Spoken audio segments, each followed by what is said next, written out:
எல்லாருக்கும் வணக்கங்க. உங்கள் எல்லாரையும் 666 மந்த்ரா யூடியூப் சேனல் வாயிலாக மறுபடியும் சந்திப்பதில் எனக்கு ரொம்ப சந்தோஷம். தொடர்ந்து நம்மளுடைய சேனல் மூலமாக ஆன்மீகம் சார்ந்த பல அரிய தகவல்களை பதிவேற்றம் செய்து கொண்டு வருகிறோம். அந்த வகையில் இந்த வீடியோ பதிவு உங்களுக்கு மிக பயனினை கொடுக்கக்கூடிய ஒரு ஆன்மீக தகவலாக தான் இருக்கும். என்ன அப்படின்னு கேட்டிங்கன்னா, வருகிற ஜனவரி 10ஆம் தேதி தமிழ் மாதமான மார்கழி மாதத்தின் 26வது நாள் வெள்ளிக்கிழமை ஏகாதசி திருநாள். இந்த ஏகாதசியை நாம் வைகுண்ட ஏகாதசி என்ற பெயரால் அழைக்கிறோம். அந்த பார்கடலிலே பள்ளி கொண்டிருக்கக்கூடிய ஸ்ரீனிவாச பெருமாளுக்கு உரிய விரதங்களிலே இந்த ஏகாதசி விரதம் என்பது இன்றியமையாதது. ஒவ்வொரு விரதத்திற்கும் ஒவ்வொரு பலன்கள். பிரதோஷ விரதத்திற்கு ஒரு பலன், சங்கடகர சதுர்த்தி விரதத்துக்கு ஒரு பலன், இப்படி ஒவ்வொரு விரதத்திற்கும் ஒவ்வொரு பலன்கள். அதில் இந்த ஏகாதசி விரதத்திற்கு என்ன பலன் அப்படின்னு கேட்டிங்கன்னா, சாஸ்திரங்களில் என்ன சொல்லப்பட்டிருக்கிறதுனா, விரதங்களில் ஏகாதசியை போல பலனளிக்கும் விரதம் எதுவும் இல்லை அப்படின்னு சொல்கிறாங்க. விரதங்களுக்கெல்லாம் தலையாய விரதமாகவும் வேண்டும் வேண்டுதல்களை நினைத்தபடியே நிறைவேற்றி கொடுக்கக்கூடிய விரதமாகவும் பார்க்கப்படுகிறது இந்த ஏகாதசி விரதம். மாதந்தோறும் 2 ஏகாதசிகள் வரும். வளர்பிறையில் ஒரு ஏகாதசி, தேய்பிறையில் ஒரு ஏகாதசி. பொதுவாக இந்த ஏகாதசி விரதத்தை அனுஷ்டிக்க முடியாதவங்க இந்த மார்கழி மாதத்தில் வர வைகுண்ட ஏகாதசியையாவது அனுஷ்டித்து வைகுண்டநாதனை பிரார்த்தித்தால் ஒரு வருடம் நீங்கள் ஏகாதசி விரதம் இருந்து சுவாமியை தரிசித்த பயனினை பெறுவதாக சாஸ்திரம் சொல்லுகிறது. அதனால தான் நான் சொல்லுவேன், மற்ற ஏகாதசியில் விரதம் இருக்க முடியலனாலும் பரவாயில்லை, அட்லீஸ்ட் இந்த வைகுண்ட ஏகாதசியிலாவது விரதத்தை அனுஷ்டியுங்கள் அப்படின்னு சொல்லுவேன். இந்த முறை இந்த 2025வது ஆண்டு வரக்கூடிய இந்த ஏகாதசி ரொம்ப சிறப்பு வாய்ந்தது. நீங்கள் இனிமேல் தேடினாலும் அவ்வளவு எளிதாக இந்த ஏகாதசியை உங்களால் அடைய இயலாது. அந்த அளவுக்கு இந்த ஏகாதசி ரொம்ப சிறப்பு வாய்ந்ததாக சொல்லப்படுகிறது. என்ன காரணம் அப்படின்னு கேட்டிங்கன்னா, இது வெள்ளிக்கிழமை வருது. பொதுவாக ஏகாதசி என்பது வெள்ளிக்கிழமை வந்தால் அவ்வளவு நல்லதுங்க. ஏன்னா லக்ஷ்மிக்கு உரியது வெள்ளிக்கிழமை. ஏன்னா வெள்ளிங்கிறது சுக்கிரனுக்குரிய நாள். சுக்கிரன் அதிதேவதை லக்ஷ்மி. லக்ஷ்மி அப்படிங்கிறவங்க விஷ்ணுவுடைய துணைவி. ஸோ பார்த்தீங்கன்னா அவருக்குரிய வைகுண்ட ஏகாதசியும் வருது, மகாலட்சுமிக்கு உரிய கிழமையும் வருது. அது மட்டும் இல்லை, அன்னைக்கு பார்த்தீங்கன்னா பிற்பகல் 1:45 வரைக்கும் கிருத்திகை நட்சத்திரமும் அதுக்கு பிறகு ரோஹிணியும் வருது. கிருஷ்ணனுக்கு உரிய ரோஹிணி நட்சத்திரமும் வருது. இது எல்லாமே சிறப்பு வாய்ந்த ஒரு அம்சங்களை கொண்ட ஒரு நிகழ்வாக பார்க்கப்படுகிறது.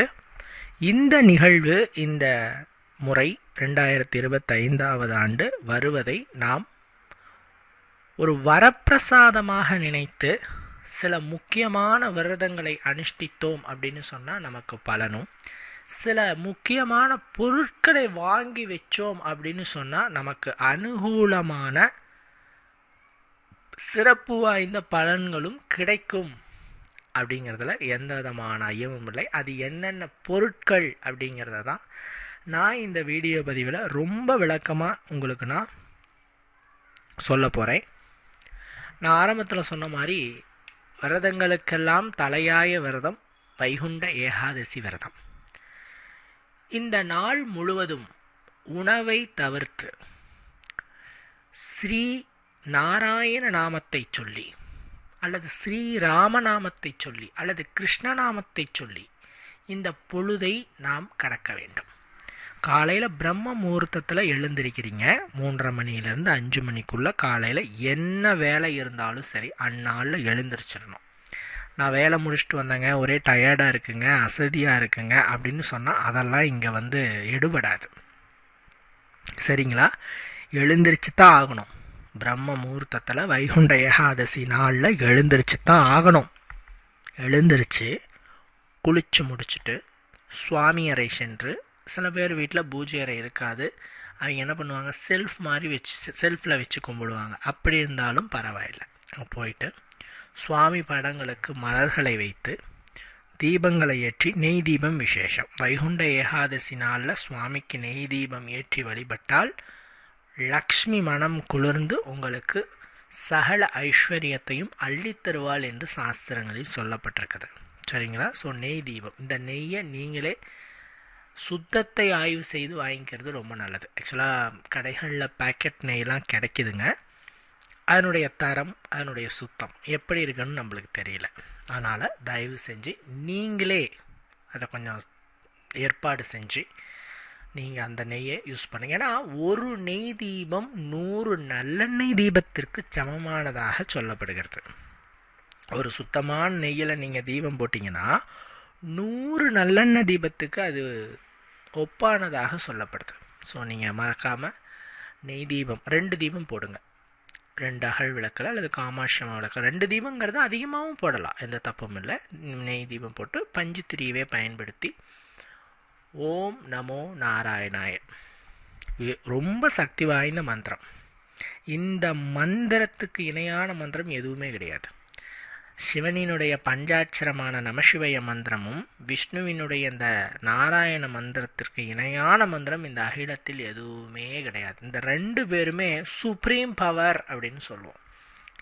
சிவன் விஷ்ணு இந்த 2 பேருமே சுப்ரீம் பவர், ஈடு இணை இல்லாத, ஆதி அந்தம் இல்லாத ஒப்பற்ற சக்தி வாய்ந்த கடவுளாக இந்து தர்ம சாஸ்திரம் சொல்லுகிறது. சிவன் விஷ்ணு 2 பேருமே ஒன்று தான். சிவனும் அறியும் ஒன்று, அறியாதர் வாயிலே மண். இது எப்படி சொல்கிறாங்கன்னா, ராமேஸ்வரத்தில் இருக்கக்கூடிய ராமபிரான் நமச்சிவாய மந்திரத்தை அனுதினமும் சொல்லி தியானம் செய்வதாகவும், காசியில் இருக்கக்கூடிய அந்த காசி விஸ்வநாதர் ராமநாமத்தை சொல்லி தினசரி ராமரை வேண்டுவதாகவும் துதிப்பதாகவும் சாஸ்திரங்களில் சொல்லப்படுகிறது. இதுலேருந்து என்ன தெரியுது, இருவருமே ஒருவர் தான். ஏன்னா இன்றைக்கி பல பேர் என் சாமி பெருசு உன் சாமி பெருசுன்னு சண்டை போடுறீங்க. ஆக்சுவலாக அது அவங்களுக்கே தெரியும், 2 பேரும் ஒருவர் தான். அவதாரங்கள் தான் வேற, உருவமைப்பு தான் வேற. இவர் சுடலையில் வாழ்வார் சிவன், இவர் அலங்கார பிரியர். சரிங்களா? இவர் சுகபோகங்களின் அதிபதி, இவர் அனைத்தும் துறந்தவர். அதனால் நான் என்ன சொல்கிறேன்னா, 2 பேருமே ஒருவர் தான். இன்னும் சொல்லப்போனால் ஏகாதசி நாளில் சிவ வழிபாடு இன்னும் சிறப்பு. பல பேர் பெருமாள் வழிபாட்டுக்கு மட்டும்தான் இந்த ஏகாதசி உகந்ததுன்னு நினச்சிட்டு இருக்கிறாங்க. அப்படி இல்லை. இன்னொரு விஷயமா நான் சொல்கிறேன், பெருமாள் பக்தர்கள் அவருக்குரிய இந்த ஏகாதசி நாளில் சிவனை கும்பிட்டா பெருமாள் வரங்களை அள்ளி தருவார். அதே மாதிரி சிவனுக்குரிய சிவராத்திரி பிரதோஷம் இந்த நாட்களில் பெருமாளை கும்பிட்டீங்க அப்படின்னு சொன்னால் சிவன் உங்களுக்கு வேண்டியதை அள்ளி தருவார். அதனால் கடவுள்களுக்குரிய விரத நாட்களில் இந்த 2 கடவுள்களையும் நாம் ஒரு சேர வழிபட்டோம்னா ரொம்ப சிறப்புங்க. அதுதான் நான் முக்கியமாக நான் சொல்லிகிட்டு இருக்கேன். இப்போ இந்த ஏகாதசி நாளில் இந்த மாதிரி தீபம் போட்டுட்டு கும்பிட்டுட்டு ஓம் நமோ நாராயணாய மந்திரம் சொல்லிவிட்டு அன்று ஃபுல்லாக உபவாசம் இருக்க வேண்டும். உணவுன்னு எதுவும் எடுத்துக்கொள்ளாமல் உபவாசம் இருக்கணும். நீங்கள் கேட்கலாம், எனக்கு ஹெல்த் ப்ராப்ளம் இருக்குது, என்னால் உபவாசம் இருக்க முடியாது, என்னங்க செய்யலாம்? அடுத்த கொஸ்டின் வரும் இல்லையா? பொதுவாக உடல் நல பிரச்சனை இருப்பவர்கள், சில பேருக்கு சாப்பிடாம இருந்தால் தலை சுற்று வாமிட்டு வரும், இந்த மாதிரி இருப்பவர்கள் இந்த விரத முறையை சாப்பிடாமல் இருக்கிறத தவிர்க்கிறது நல்லது. அவங்க என்ன பண்ணலாம், மந்திரங்களை சொல்லலாம். அந்த நேரம் தவறாமல் மந்திரங்களை சொல்லலாம். உடல் நல்லா இருக்கிறவங்க மட்டும் விரதம் இருங்க, அதுதான் என்னுடைய அறிவுரை. இந்த டேப்லெட் சாப்பிட்றவங்க, அதே மாதிரி பார்த்திங்கன்னா குழந்தைகள், ரொம்ப முதியவர்கள், இவங்கெல்லாம் சாப்பிடாமல் இருந்து தான் விரதம் இருக்கணுங்கிறது இல்லை. ஸோ நீங்கள் சாப்பிடுங்க, எளிய ஆகாரங்களை எடுத்துக்கோங்க, அசைவத்தை தவிர்த்து சைவ ஆகாரங்களை எடுத்துக்கிட்டு சிரதையோடு நாராயண நாமத்தை சொல்லி வழிபாடு செய்யுங்க. அதுவே போதுமானதாக இருக்கும். அதே மாதிரி அன்னைக்கு ஈவினிங் அதே மாதிரி நாராயணாய மந்திரத்தை சொல்லி வழிபாடு செஞ்சு நீங்கள் தூங்கிடணும். அடுத்த நாள் காலையில் எந்திரிச்சு வறியவர்களுக்கு சாப்பாடு வாங்கி கொடுக்கணும். இல்லாதவர்களுக்கு, அந்த காலத்தில் அந்தணர்களுக்கு வாங்கி கொடுங்க அப்படின்னு சொல்லுவாங்க. இப்போ நம்ம இயலாதவர்கள், ரொம்ப கஷ்டப்படுறவங்களுக்கு, கோயிலுக்கு போனீங்கன்னா வெளியில் இருப்பாங்க இல்லையா யாசகர்கள், பாவம், அவங்களுக்கு ஒரு 3-4 பேர்த்துக்கு சாப்பாடு வாங்கி கொடுங்க. ஹோட்டல்லையே நீங்கள் வாங்கி கொடுக்கலாம். சில பேர் கேட்பீங்க, நான் வீட்டில் தான் சமைச்சு கொடுக்கணுமா அப்படின்னு கேட்பீங்க. அப்போல்லாம் இல்லை, ஹோட்டலில் கூட நீங்கள் வாங்கி கொடுக்கலாம். நீங்கள் பார்சல் சாப்பாடு கூட வாங்கி கொடுக்கலாம். வாங்கி கொடுத்து துளசி தீர்த்தத்தை பருகி, ஆக்சுவலாக பெருமாள் கோயிலில் துளசி தீர்த்தம் கொடுப்பாங்க. இந்த வைகுண்ட ஏகாதசி முடிஞ்ச அடுத்த நாள் பெருமாள் கோயிலில் பூஜை இருக்கும். ஸோ கலந்துக்கிட்டிங்கன்னா அங்கே துளசி தீர்த்தம் கொடுப்பாங்க. அதை குடித்து நீங்கள் விரதத்தை பூர்த்தி செஞ்சுக்கணும். இதுதான் முறை.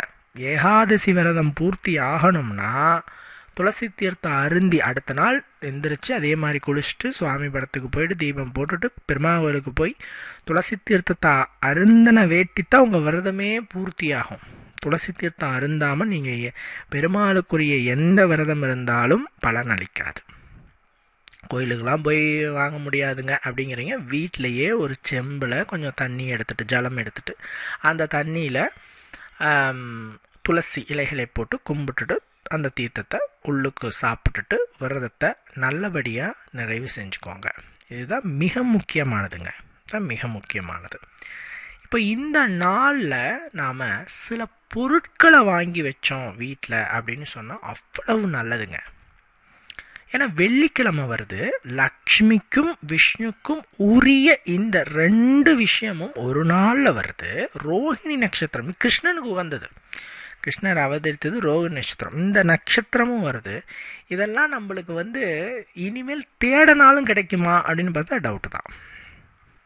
ஸோ இப்பேற்பட்ட ஒரு திருநாளில் நாம் சில வஸ்துக்களை வாங்கி வீட்டின் பூஜை அறைகளில் வைக்கும் பொழுது அல்லது வீடுகளில் உபயோகத்துக்கு வைக்கும்போது அபரிவிதமான பலன்களை நீங்கள் அடைவீர்கள். எண்ணிலடங்கா நன்மைகளை அடைவீங்க. அது என்னென்ன பொருட்கள் அப்படின்னா, ஃபஸ்ட்டு உப்பு. நான் அந்த உப்பு அப்படிங்கிறத பற்றி நிறைய சொல்லிக்கிட்டே இருக்கிறேன். பல பேர் கேட்குறீங்க, என்னங்க எப்போ பார்த்தாலும் உப்பு உப்புன்னே சொல்கிறீங்க. ஆக்சுவலாக உப்பு வீட்டில் குறையாமல் நீங்கள் பார்த்துக்கிட்டிங்கனாவே அங்கே லக்ஷ்மி நிறைஞ்சு இருப்பான்னு அர்த்தம். உப்பு எவர்களின் வீட்டில் குறைகிறதோ அந்த வீட்டில் பணத்தட்டுப்பாடு வரும், கடன் பிரச்சனை வரும், தொழில் பிரச்சனை வரும், லக்ஷ்மி தங்க மாட்டாள். சில பேர் பாருங்க, உப்பே இல்லை வாங்கிட்டு வான்னு சொல்லுவாங்க. இது மிக தவறு. உப்பை கடன் வேற வாங்குவாங்க. இன்னும் சில பேர் உப்பை கடனே வாங்கக்கூடாது. கடன் கொடுத்தீங்கன்னா உங்ககிட்ட இருக்கிற லக்ஷ்மி அவங்களுக்கு போயிடுவாங்க. உப்பை நாம் முழுசும் தீர்ந்ததுக்கு அப்புறம் வாங்கினீங்கன்னா லக்ஷ்மி வெளியே போன வேட்டி நம்ம தாயை அழைக்கிற மாதிரி அது அர்த்தமாயிடும். ஸோ உப்பு குறையாமல் பார்த்துக்கோங்க. உப்பை வாங்கி வீட்டில் வைக்கிறதுங்கிறது அவ்வளவு சிறப்பு இந்த ஏகாதசி நாளில். ஆக்சுவலாக நீங்கள் என்ன பண்ணுறீங்கன்னா, முன்னாடி நாள் கூட வாங்கிட்டு வச்சுக்கலாம். உப்பு அன்னைக்கு தான் வாங்கணுங்கிறதில்ல, முன்னாடி நாள் கூட வாங்கிட்டு வச்சுட்டு அந்த நாளில், அந்த வைகுண்ட ஏகாதசி நாளில் காலையில் 6 to 7 இதுதான் சுக்கரஹோரை அப்படின்னு சொல்கிறது. மதியானம் 1 to 2 இதுவும் சுக்கரஹோரைன்னு சொல்லுவோம். இந்த 2 டைமிங்கில் வீட்டில் இருக்கிற பெண்கள் அவங்க கையால் அந்த கல்லுப்பை அள்ளி அதை உப்பு பாத்திரத்தில் போட்டு வச்சிங்க அப்படின்னு சொன்னால் நமக்கு அபரிவிதமான நன்மைகள் கிடைக்கும். லக்ஷ்மியினுடைய அருள் கிடைக்கும். மகாலட்சுமி தேவி பரிபூரண அருளினை உங்களுக்கு பொழிவாள். சரிங்களா? அதனால் உப்பை மறக்காமல் வாங்கி வீட்டில் வையுங்க. இது ஃபஸ்ட்டு விஷயம். அதாவது உப்பு பாத்திரத்தில் கொட்டி வைங்க. 2வது மஞ்சளுங்க. இந்த மஞ்சள் அப்படிங்கிறது தங்கத்திற்கு இணையான ஒரு சக்தி கொண்ட மூலிகையாக பார்க்கப்படுகிறது. இப்போ ஒரு சுப நாள் வருது, இப்போ உதாரணத்துக்கு அக்ஷய திருதியை வருதுன்னு வச்சுக்கலாம். அன்னைக்கு போயிட்டு தங்கம் வாங்குங்கன்னு நிறைய பேர் சொல்கிறாங்க. நாம்ளுமே சொல்லியிருக்கிறோம். ஏன்னா ஒரு சுப நாளில் ஒரு சுப பொருளை வாங்கி வீட்டில் வைக்கிறதுங்கிறது நல்லது தானே. ஸோ அன்னைக்கு தங்கம் வாங்குங்கன்னு சொல்கிறோம். எல்லாராலையும் அன்னைக்கு தங்கம் வாங்க முடியுமா? இன்றைக்கி இருக்கிற பொருளாதார சூழ்நிலைக்கு எல்லார் கையிலையும் தங்கம் வாங்குற அளவுக்கு காசு இருக்கா அப்படின்னா இருக்காது. அப்போ நீங்கள் என்ன பண்ணுறீங்க அப்படின்னா, உடனே கண்ணை மூடிட்டு போயிட்டு மஞ்சளை வாங்கிட்டு வீட்டுக்குள்ளே வச்சுருங்க. அவ்வளோதான். மஞ்சள் என்பது தங்க உலோகத்தோடு இணையான ஒரு மூலிகையாக பார்க்கப்படுகிறது. சரிங்களா?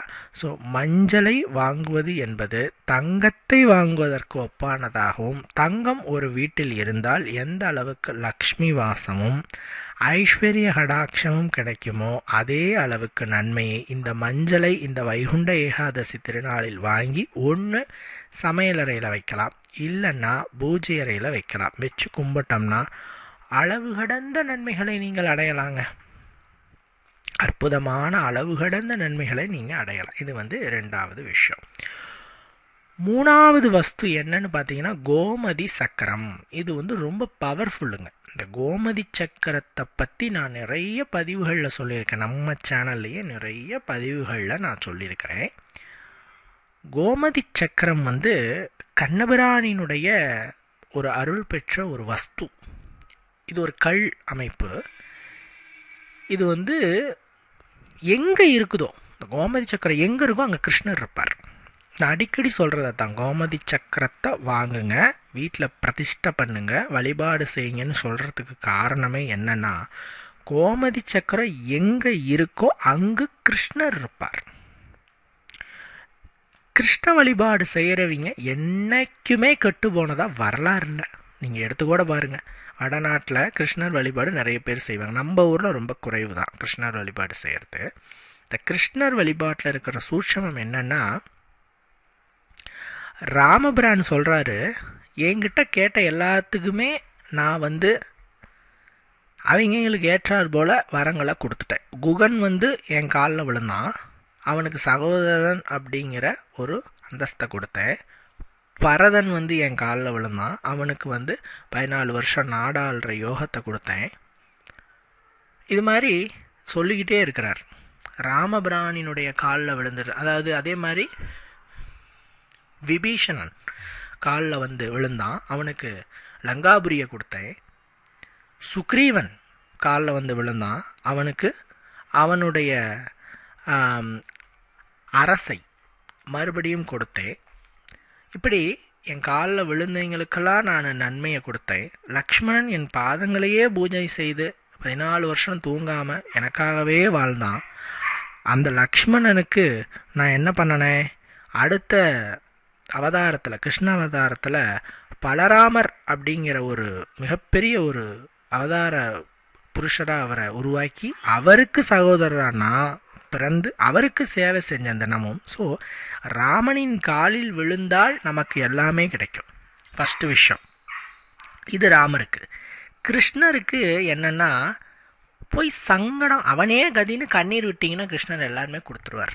இதுதான் அவர்கிட்ட இருக்கிற ஒரு விஷயம். கிருஷ்ணர்கிட்ட இருக்கிற விஷயம் என்னென்னா, இப்போ கிருஷ்ணர்கிட்ட போயிட்டு நீங்கள் மந்திரங்களை சொல்கிறீங்க, நைவேத்தியங்களை படைக்கிறீங்க, பூஜைகளை செய்கிறீங்க, இதெல்லாம் ரெண்டாவது பட்சம். கிருஷ்ணா நீயே எனக்கு துணைன்னு உங்கள் 2 கண்ணில் உண்மையான கண்ணீரை விட்டு என்னை காப்பாற்ற ஐயான்னு தொட்டு கும்பிடுங்க. கிருஷ்ணர் உங்களுக்கு தேவையானவற்றை உடனே கொடுப்பார். இதுதான் பார்த்தீங்கன்னா கிருஷ்ணருக்கு இருக்கிற ஒரு அற்புதமான குணம். அதனால் நான் எப்பயுமே சொல்லுவேன், கிருஷ்ணரை மனமுருகி கும்பிடுங்க, அழுது கும்பிடுங்க. கோமதி சக்கரத்தை வச்சு நீயே துணை, நீயே உக்காந்திட்ட அப்படின்னு சொல்லிட்டு வேண்டி அதை வீட்டு பூஜை அறையில் வச்சு கும்பிடுங்கன்னு சொல்லுவேன். ஸோ அந்த வைகுண்ட ஏகாதசி நாள் அன்னைக்கு முன்னாடியே நீங்கள் இந்த கோமதி சக்கரத்தை வாங்கி வச்சுக்கோங்க. இது ஆன்லைன்லேயே கிடைக்குதுங்க. நீங்கள் அங்கே போகணும் இங்கே போகணுங்கிற அவசியம் இல்லை, ஆன்லைனில் கிடைக்கிது. வாங்கிட்டு நாம் பிரதிஷ்டை பண்ணுறதான். பிரதிஷ்டைனா நீங்கள் ரொம்ப பயந்துக்க வேண்டாம். ஒரு பச்சை துணியிலையோ வெள்ளை துணியிலையோ மஞ்சள் துணியிலையோ மூட்டையாக கட்டி பூஜை அறையில் வச்சுக்கலாம். எண்ணிக்கைங்கிறது உங்கள் இஷ்டம் தான். 21, 11, 41 அப்படிங்கிற எண்ணிக்கையில் வச்சு நம்ம பூஜை அறையில் வச்சிட்டோம்னா சிறப்பான பலன்கள் உங்களுக்கு கிடைக்கும். சரிங்களா? கோமதி சக்கரத்தை வைகுண்ட ஏகாதசி அன்னைக்கு நீங்கள் ஒருவேளை வாங்கி வச்சிட்டீங்க அப்படின்னு சொன்னால் அற்புதமான நன்மை கிடைக்குங்க. அற்புதமான நன்மை. நீங்கள் கனவுல கூட நினைச்சு பார்க்க முடியாத அளவுக்கு சுவாமி உங்களுக்கு அருள் என்ன கொடுப்பார். லக்ஷ்மி வந்துருவா. யார் என்ன பண்ணுறாங்களோ அது ரெண்டாவது. லக்ஷ்மி வந்துருவா. உங்களுக்கு பெருமாள் அருள் புரிகிறாரா இல்லையான்னு தெரியாது, லக்ஷ்மி அருள் புரிஞ்சிருவா. எவர் ஒருவர் ராமநாமத்தை சொல்கிறாரோ அங்கு ஹனுமன் ஓடோடி அருளினை புரிவார். எவர் ஒருவர் பெருமாளை வணங்குகிறாரோ அங்கு லக்ஷ்மி ஓடோடி அருளினை புரிவாள். ஸோ உங்களுக்கு லக்ஷ்மி கடாட்சம் கன்ஃபார்ம். கோமதி சக்கரத்தை வாங்கி வைங்க. அடுத்தது ஒரு கற்பூரத்தை வாங்கி வீட்டில் வைங்க. என்னங்க கற்பூரத்தை வாங்க சொல்கிறீங்க அப்படின்னு கேட்டால், இது பேர் பச்சை கற்பூரம். இது பேர் பச்சை கற்பூரம். இது ஒரு தெய்வீகத்தன்மை வாய்ந்த பொருள், பெருமாளுக்கு உரிய பொருள். இந்த பச்சை கற்பூரத்தான் திருப்பதி வேங்கட உடையானுக்கு அவருடைய தாடையில் டெய்லி பூசிட்டே வருவாங்க. இந்த பச்சை கற்பூரம் ஒரு அற்புதமான ஒரு தெய்வீக சக்திக்குடைய ஒரு பொருள். இது பெருமாள் வாசம் செய்யும் ஒரு பொருள். இந்த பொருளை வாங்கி, பச்சை கற்பூரத்தை வாங்கி ஒன்றும் செய்ய வேணாம், வீட்டு பூஜை அறையில் வச்சுக்கோங்க. சும்மா வச்சுக்கோங்க. சும்மா ஒரு டப்பா, ஒரு சின்ன டப்பா 20 ரூபாய் வருங்க. அந்த டப்பா வாங்கிட்டு வந்து பூஜை அறையில் வச்சு கும்பிடுங்க. அவ்வளோதான். Simple, very simple. இதை நீங்கள் பணத்தோடு வைக்கணும், நகையோடு வைக்கணும், இதெல்லாம் ரெண்டாவது. வைகுண்ட ஏகாதசி அன்னைக்கு பச்சை கற்பூரம் வீட்டுக்குள்ளே வந்துச்சுனாவே லக்ஷ்மியும் உங்கள் கூட கைப்பிடிச்சு வரான்னு அர்த்தம். அதோட பெருமாளும் உங்கள் கூடையே வராருன்னு அர்த்தம். ஸோ பெருமாளும் லக்ஷ்மியும் உங்களுக்கு ஒரு சேர அருளினை பொரிய வேண்டும் அப்படின்னு நினச்சா உங்களுக்கு இந்த பச்சை கற்பூரத்தை வாங்கி வீட்டில் வச்சிங்கனாவே போதும். வைகுண்ட ஏகாதசி நாள் அன்னைக்கு நான் இப்போ சொல்கிறது எல்லாமே காலை 6 to 7 அல்லது மதியம் 1 to 2, இந்த 2 டைமிங்கில் வாங்கி வைக்கிற மாதிரி பாருங்கள். ஏன்னா இதுதான் சுக்கிரஹோரைன்னு சொல்கிறது. வெள்ளிக்கிழமையில் வாங்கி முன்னாடியே கூட வச்சுக்கலாம். நாம் அதை பிரதிஷ்டை பண்ணுறது, பூஜைக்கு வச்சுக்கிறது, உப்பை கொட்டி வைக்கிறது, இதெல்லாம் இந்த டைமிங்கில் செஞ்சுக்கோங்க அப்படின்னு நான் சொல்கிறது. அடுத்தது அரிசிங்க. அரிசி என்பது நம்மளுடைய வாழ்க்கையில் இன்றியமையாதது. அரிசிங்கிறது நான் ஏன் சொல்கிறேன்னா, நம்மளுடைய பிரதான தானியம் அரிசி. வடநாட்டில் கோதுமை, நம்மளுக்கு பிரதானம் அரிசி. ஒவ்வொரு நெல்மணியும் ஒவ்வொரு அன்னலக்ஷ்மியை குறிக்கிறது.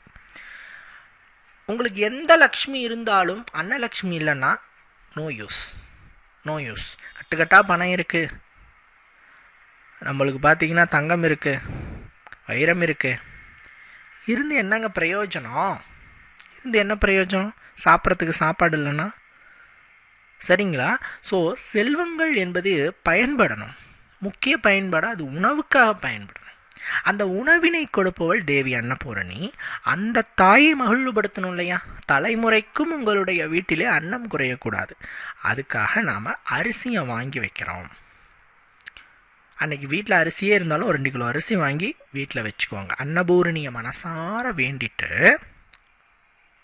நீங்கள் 2 கிலோ அரிசியை வாங்கி, அதாவது வீட்டில் அரிசியே இல்லைன்னா ஒரு மூட்டை வாங்கி வச்சுக்கோங்க. இல்லைன்னா ஒரு 2 கிலோ அரிசி வாங்கிட்டு வந்து தேவியை மனசார நினச்சிட்டு, அம்மா எப்படி லக்ஷ்மி எங்களுக்கு அருளினை கொடுக்குறாளோ, எப்படி லக்ஷ்மி எங்களுக்கு பணத்தினை கொடுக்குறாளோ, கௌரவத்தை கொடுக்குறாளோ, ஒரு செல்வாக்கை கொடுக்குறாளோ, அதே போல் நீயும் எங்கள் வம்சம் முழுக்க தலைக்க குறையாத உணவினை கொடு அம்மான்னு சொல்லி அவள் காலத்தொட்டு கும்பிடுங்க. லக்ஷ்மி அதுக்கு அன்னபூரணியோட காலத்தொட்டு, அன்னபூரணி சிலை இருக்குது, அன்னபூரணியோட ஃபோட்டோ இருக்குது, வீட்டில் வச்சுக்கோங்க. சமையல் பண்ணுற இடத்துல சின்னதாக வச்சுக்கோங்க.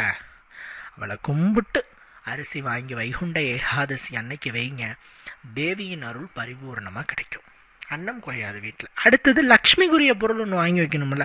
முன்னாடியே நீங்கள் உப்பு வாங்கி வச்சிட்டிங்க, மஞ்சள் வாங்கி வச்சிட்டிங்க, இதெல்லாமே லக்ஷ்மிக்குரிய பொருள்னாலும் லக்ஷ்மி வாசம் செய்கிற ஒரு தானியத்தையும் வாங்கி நம்மளுடைய வீட்டில் வச்சா இன்னும் சிறப்பு தானேங்க. அப்படி லக்ஷ்மி வாசம் செய்யக்கூடிய தானியம் என்ன அப்படின்னு கேட்டிங்கன்னா துவரம்பருப்பு. லக்ஷ்மி வாசம் செய்கிற பொருள் துவரம்பருப்பு. இந்த துவரம் பருப்பு அப்படிங்கிறது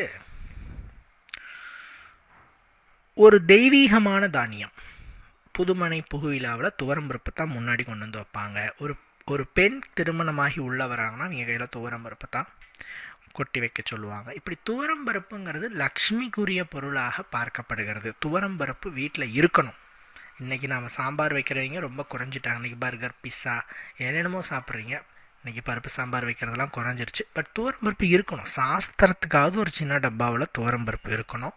இப்படி துவரம்பருப்பை வீட்டில் வாங்கி வையுங்கள். இதெல்லாம் வைகுண்ட ஏகாதசி அன்னைக்கு நீங்கள் வாங்கி வைக்கிறதுங்கிறது அற்புதமான நன்மைகளை உங்களுக்கு பெற்றுத்தருங்கிறதுல எல்லளவிற்கும் உங்களுக்கு ஐயம் இல்லை. இதெல்லாம் நான் சொன்னதெல்லாமே செஞ்சுருங்க. ரெண்டாவது இன்னொரு அடிஷ்னலான ஒரு விஷயத்தையும் நான் சொல்கிறேன். செஞ்சீங்கன்னா சிறப்பு. என்னை கேட்டால் செய்யணும்னு சொல்வேன். மகாலட்சுமி அன்னைக்கு கொஞ்சம் வசியம் பண்ணி வச்சுக்கோங்க. என்னங்க சொல்கிறீங்க? எப்படிங்க வசியம் பண்ணுறது? தேவி மகாலட்சுமியை வசியம் பண்ணுறதுக்கு ஒரு சீக்ரெட்டான வழி இருக்குது. இதை செஞ்சு பல பேருனுடைய வாழ்க்கை மாறி இருக்குது, பல பேருனுடைய லைஃப் சேஞ்ச் ஆகிருக்கு. இது வெள்ளிக்கிழமை தான் செய்யணும். உங்களுக்கு நம்மளுக்கு இந்த வெள்ளிக்கிழமை இந்த முறை வைகுண்ட ஏகாதசி திருநாளோடு வருது. ஸோ இதை நாம் செஞ்சிட்டோம்னாவே தலைமுறைக்கும் உங்களுக்கு லக்ஷ்மி கடாட்சம் கிடைக்கும், மகாலட்சுமி தாயாரினுடைய அருள் கிடைக்கும், அவளினுடைய அருளால் உங்களுக்கு க்ஷேமமான வாழ்க்கை கிடைக்கும். சரிங்களா? ஸோ என்ன அப்படின்னு கேட்டிங்கன்னா, மல்லிகைப்பூ, நிறக்க மல்லிகைப்பூவை வாங்கிட்டு போங்க. எங்கள் பெருமாள் கோயிலுக்கு வாங்கிட்டு போயிட்டு அன்னைக்கு தான் செய்யணும். அன்னைக்கு போயிட்டு தாயாருக்கு அந்த மல்லிகைப்பூவை சாட்டணும். அன்றைக்கி விசேஷமாக இருக்கும். வைகுண்ட ஏகாதசி அவ்வளவு விசேஷம் நடக்கும். நம்ம கோயிலில் நிற்க கூட இடம் இருக்காத அளவுக்கு விசேஷம் நடக்கும். இருந்தாலும் அதில் இந்த மல்லிகை பூவை தாயாருக்கு போட்டு கும்பிட்டுருங்க. அவ்வளோதாங்க. ரொம்ப சிம்பிளாக இருக்கா? உடனே லக்ஷ்மி வசியம் ஆகிடுவா. இது சீக்ரெட்டான ஒரு விஷயம். இது பல பேர் சொல்ல மாட்டாங்க. ஆன்மீக நண்பர்கள் இதெல்லாம் சீக்ரெட்டாக வச்சுக்குவாங்க. பண வசீகரத்தில் சீக்ரெட்டாக வச்சுக்குவாங்க. நாம் அதை வெளிப்படையாக சொல்கிறோம். இந்த வைகுண்ட ஏகாதசி நாள் வெள்ளிக்கிழமை வருது. இந்நாளில் மல்லிகை பூவை தாயாருக்கு போட்டு தாயாரை நாம் கும்பிட்டோம் அப்படின்னு சொன்னால் அன்னையானவள் வசியமாகி உங்களுக்கு வேண்டியவற்றை கொடுப்பாள். லக்ஷ்மி வசியமாச்சுன்னா உங்களுக்கு என்னென்ன கிடைக்கும்? தொழில் தடை நீங்கும், வியாபார தடை நீங்கும், குடும்பத்தில் சண்டை சச்சரவு நீங்கும், செல்வாக்கு உயரும். ஸோ இதையும் நீங்கள் மறக்காமல் செய்து விடுங்கள். அடுத்து பார்த்தீங்கன்னா, ஏதாவது ஒரு நைவேத்தியத்தை செஞ்சு வச்சு சுவாமியை வணங்குறது சிறப்புங்க. ஆக்சுவலாக வைகுண்ட ஏகாதசி அன்னைக்கு நம்ம சாப்பிட மாட்டோம். ஆனால் வீட்டில் குழந்தைங்க இருப்பாங்க, கண்டிப்பாக அவங்க சாப்பிட்டு தான் ஆகணும். சின்ன குழந்தைங்க எல்லோரும் வீட்டில் இருப்பாங்க, வயசானவங்க இருந்து தான் ஆகணும், அவங்க சாப்பிடுவாங்க இல்லையா? ஸோ நான் என்ன சொல்கிறேன்னு கேட்டால், லக்ஷ்மிக்கு உரிய சில நைவேத்தியங்களை வச்சு நம்ம கும்பிட்றதுங்கிறது ரொம்ப நல்லதுங்க. பாலும் சர்க்கரையும் தேவிக்கு ரொம்ப பிரியம். பசும் பாலில் சர்க்கரை போட்டு மிக்ஸ் பண்ணி அதை தேவிக்கு வச்சு நம்ம தேவியை மனசார கும்பிட்டோம்னாவே தேவி மனம் குளிர்வாள். வீட்டில் குழந்தைங்க பெரியவங்க இருந்தால் அதை அவங்களுக்கு கொடுத்து குடிக்க சொல்லுவாங்க. நீங்கள் குடிக்கக்கூடாது. பச்சை தண்ணி கூட விரதம் இருக்கிறவங்க, வைகுண்ட ஏகாதசி விரதம் இருக்கிறவங்க சில எச்சில் கூட முழுங்காமல் விரதம் இருக்கணும்னு சொல்கிறாங்க. பட் இந்த ஜெனரேஷன் விரதம் இருக்கிறதே பெருசு. விரதம் இருக்கிறவங்கன்னாவே பாராட்டுற விஷயம். கடுமையான விரதம் இல்லைனாலும் எளிமையான விரதத்தை தான் நம்ம அனுஷ்டிக்கிறோம். நாம் என்ன பண்ணுறோம்? தண்ணி குடிக்கிறோம். விரதம் இருந்தால் தண்ணி குடிப்போம். ஜூஸ் எடுத்துக்கிறாங்க, ஃப்ரூட்ஸ் சாப்பிட்றாங்க. ஆனால் அந்த காலத்தில் எச்சில் கூட முழுங்காமல் விரதம் இருப்பாங்க. இன்றைக்கி நம்ம இருங்கன்னு சொல்ல முடியாது, காலம் மாறிடுச்சு. ஸோ நான் என்ன சொல்கிறேன்னா, அந்த பால் சர்க்கரை கலந்து அந்த நைவேத்தியத்தை நீங்கள் வச்சு படைச்சி முடிஞ்சால் மக்களுக்கு கொடுங்க. இல்லைங்க எங்கள் வீட்டில் இருக்கிற எல்லாருமே விரதம் இருக்கிறாங்க அப்படின்னு சொன்னீங்க அப்படின்னா அதை எடுத்துகிட்டு போயிட்டு துளசி செடிக்கு ஊற்றிடலாம். இது ஒரு சிறப்பான வழிபாடாக இருக்கும். இது என்ன ஆகும்னா, சுக்கிரவசியத்துக்கு இது ஏற்புடையதாக இருக்கும். சுக்கிரன் அப்படிங்கிறவர் சுக போகங்களின் அதிபதி. நவ கிரகங்களில் சுக்கிரனாகப்பட்டவர் ஒரு முக்கியமான கிரகம். அப்பேற்பட்ட சுக்கிரனை நீங்கள் வசீகரம் செய்ய வேண்டும் என விரும்பினால் இந்த பாலும் சர்க்கரையும், அதாவது இந்த பாலினுடைய நிறம் வெண்மை, சர்க்கரையின் சுவை இனிப்பு. ஸோ அந்த வெண்மையும் இனிப்பும் சுக்கிரனினுடைய சுவை மற்றும் நிறங்கள். ஸோ நம்ம இதை கலந்து நாம் சுவாமிக்கு வச்சு படைச்சு கும்பிடும் பொழுது சுவாமி அருளினை புரிவார். சுவாமியினுடைய அருளால் நமக்கு அளவு கடந்த நன்மைகள் கிடைக்கும். இது முக்கியமான ஒரு வழிபாட்டு முறை. ஸோ நாம் இதையும் நீங்கள் முக்கியமாக பார்த்து கொள்ள வேண்டும். இது மாதிரி பார்த்தீங்கன்னா, இந்த வைகுண்ட ஏகாதசி நாளில் கண்டிப்பாக துளசி வழிபாடு செய்யுங்க. துளசியை சுற்றி, இப்போ நீங்கள் பெருமாள் கோயில்கிட்ட இருந்தது அல்ல வீட்லேயே துளசி செடி இருக்குது, மாடம் வச்சுருக்கீங்கன்னா துளசியை சுற்றி கொஞ்சம் பசும்பாலை, கொஞ்சமாக தான் அந்த துளசி செடிக்கு வார்த்துனா கொஞ்சமாக ஊற்றி நாம் கும்பிட்டு வேண்டிக்கிட்டோம் அப்படின்னு சொன்னால் மாதாவின் அருள் கிடைக்கும். துளசி மாதாவின் அருள் கிடைக்கும். துளசி மாதாவின் அருள் ஒருவருக்கு கிடைத்தது அப்படின்னு சொன்னாலே அவங்களால வாழ்க்கையில் எல்லா விதமான நலன்களையும் பெற முடியும். அதுவும் வைகுண்ட ஏகாதசி நாளில் துளசி மாதாவை கண்டிப்பாக வழிபாடு செய்து வணங்க வேண்டும். செய்தால் நம்மளுக்கு சிறப்பு. கண்டிப்பாக இந்த வீடியோ பதிவு உங்களுக்கு பயன் தரக்கூடிய வகையில் இருந்திருக்கும் நம்புகிறோம். நிறைய தகவல்களை பார்த்தோம். இதுவரைக்கும் பொறுமையாக கேட்டதுக்கு ரொம்ப நன்றி. எல்லா விஷயத்தையும் நீங்கள் செய்து பயனடையணும், செல்வாக்க பெறணும், அந்த பெருமாளின் அருளினை முழுவதுமாக பெறணும். நன்றி, வணக்கம்.